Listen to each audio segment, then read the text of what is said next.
പ്രശസ്ത ഗാനരചയിതാവ് ഗിരീഷ് പുത്തഞ്ചേരിയുടെ ഓർമ്മദിനമായിരുന്നു ഇന്നലെ. കളിമണ്ണ് കൊണ്ട് ഗിരീഷ് പുത്തഞ്ചേരിയുടെ ശില്പം തീർത്തിരിക്കുകയാണ് കോഴിക്കോട് അത്തോളി സ്വദേശി ശ്രീജിത്ത്. 2 ആഴ്ചയോളം സമയമെടുത്താണ് ഈ ശില്പം അദ്ദേഹം പൂർത്തിയാക്കിയത്. പുത്തഞ്ചേരിയുടെ ഓർമ്മകൾക്ക് മുന്നിൽ തൻ്റെ സൃഷ്ടി സമർപ്പിക്കുന്നുവെന്നാണ് ശ്രീജിത്ത് പറയുന്നത്.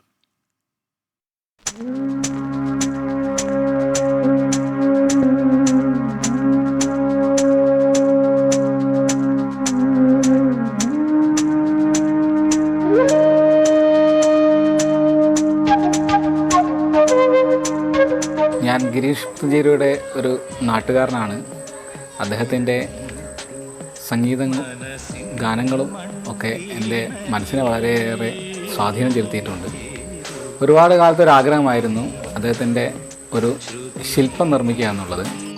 കണ്ണിൽ കാശിത്തുമ്പകൾ, കവിളിൽ കാവൽ തുമ്പികൾ, മഞ്ഞിലുലാവും സന്ധ്യയിൽ മധുവസന്തം നീ.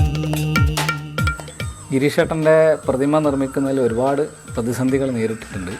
ഒരുപാട് അഭിമുഖങ്ങൾ, ഇൻ്റർവ്യൂകൾ ഇതൊക്കെ കണ്ടിട്ടാണ് ഈ പ്രതിമ നിർമ്മിച്ചത്. ഇതിൻ്റെ നിർമ്മാണത്തിൻ്റെ ഓരോ ഘട്ടങ്ങളിലും ഞാൻ അവരുടെ ഫാമിലിയായിട്ട് ബന്ധപ്പെട്ടു.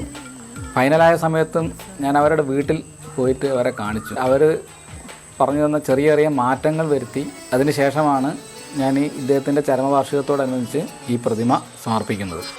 ഹരിമുരളീരവും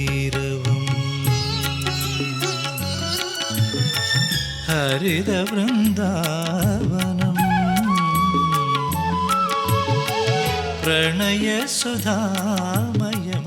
ക്യാമറമാൻ അർഷക്കിനൊപ്പം അരുൺ പാറയ്ക്കൽ, 24 മലപ്പുറം. അനുഗ്രഹീതനായ പ്രതിഭാസനൻ ഗിരീഷ് പുത്തഞ്ചേരിയെ നമ്മൾ ഓർമ്മിക്കുന്നു. ഒരുപക്ഷെ അദ്ദേഹം എഴുതിയ പാട്ടുകൾ ഇപ്പോഴും അന്തരീക്ഷത്തിൽ അലയടിച്ച് നിൽക്കുകയാണ്. നമ്മുടെ മനസ്സിൻ്റെ ആകാശത്തും ഈ പാട്ടുകളുണ്ട്.